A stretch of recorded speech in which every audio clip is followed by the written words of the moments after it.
icons on your Samsung phone too big or too small? Most users don't realize you can easily adjust their size for a cleaner, better look.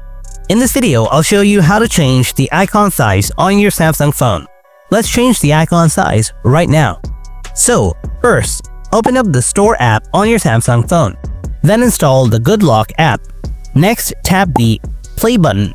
After that, tap Agree and Continue if it asks. Now scroll down a little bit and find the Hope Up app. Install this app. After installing, scroll up and tap on Home Up. Then tap on Try It. Now make sure to toggle on the Off option. Then toggle on the Home Screen option and then toggle on the App Icon Setting option. Then tap on this option.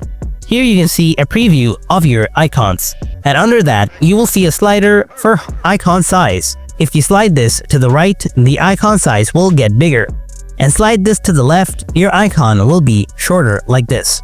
And there you have it. Hope you found this video useful. If you did, then drop a like, and if you have any kind of questions, then ask me in the comment section below. Thanks for watching. I'll see you in the next video. Until then, stay tuned and take care.